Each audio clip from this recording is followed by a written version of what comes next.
This is Trixie the Golden Witch. Welcome to The Stoop. I'm going to be talking about a new song called Shame from MIDWXST, but spelled with an X in there somewhere. What you reviewing? What you reviewing?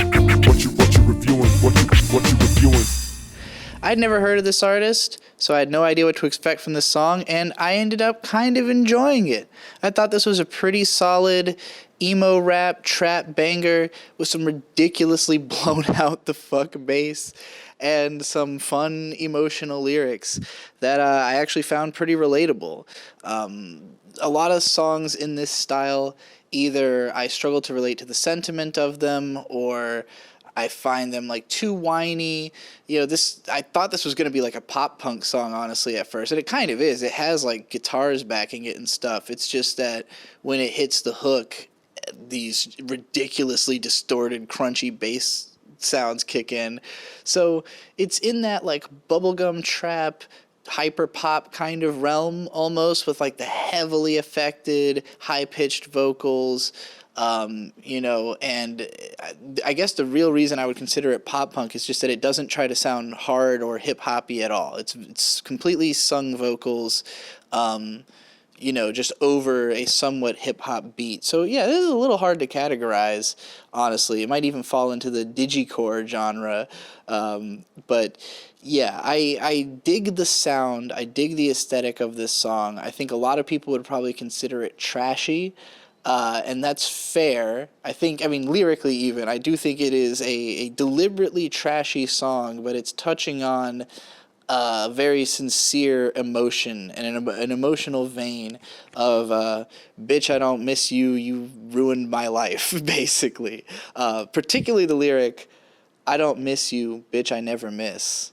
I really love. And I'm sure that has been said before in some form or another, but the way it rings out in this particular like emo pop rap hip hop type sound, I think it sounds really strong. It's obviously a song addressed to an ex, basically about having had a relationship where both sides are calling the other toxic, saying that you're saying I fucked up your shit, I'm saying that you fucked up my shit, but ultimately the main sentiment of the song is that person seems to want to be back in MIDWXST's life, and MIDWXST is like, absolutely not.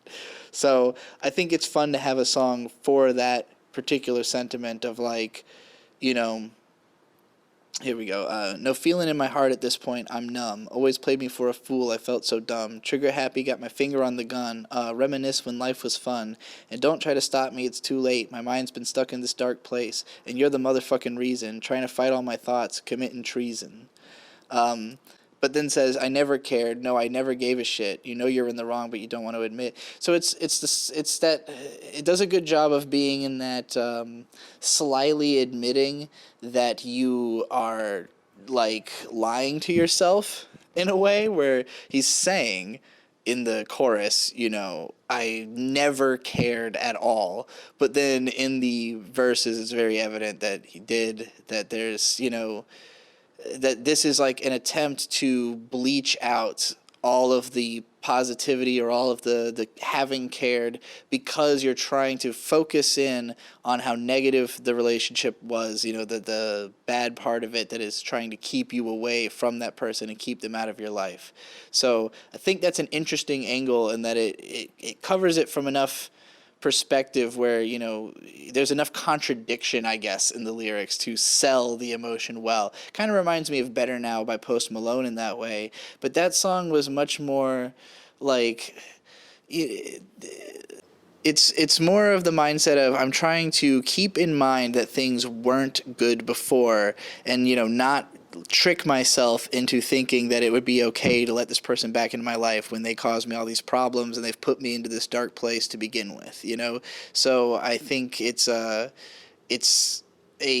fun song in that it simultaneously is like, hey, maybe I'm not being completely honest, but I have to really say I don't care and I never cared, so that I can make you just go away and leave me the fuck alone. And the fact that all of that sentiment is packed into this very fun, charging, bouncy kind of like punk rock and hip hop fusion. Yeah, this would be a great song to hear live. It's just got a lot of rambunctious energy, and I think it suits the times well. I think it's a good incorporation of like a lot of different sounds that are popular. I don't think this song has the potential to get as popular as a lot of the other stuff that is contemporary with it, because it's a little too abrasive, a little too internet core. But that's what I like about it, is like the fact that it's willing to have those ridiculously crushed bass riffs is like, I mean, it's what I want to hear, regardless of whether, you know, it would be interesting to anybody else. So I'm happy with it. I thought it was a pretty good song. I would definitely listen to more stuff from Midwest in the future on the basis of this track. And I've been Trixie the Golden Witch. You can find my own music here on this channel, along with any of my collaborations with Vizier, who edits and produces these videos. You can also find artist interviews, other reviews of albums and songs. You can go to the Ygg Studio main channel to hear me analyze anime at super in-depth levels. And yeah, subscribe, share this stuff with your friends. Help us to pop off. And never forget that music pops off.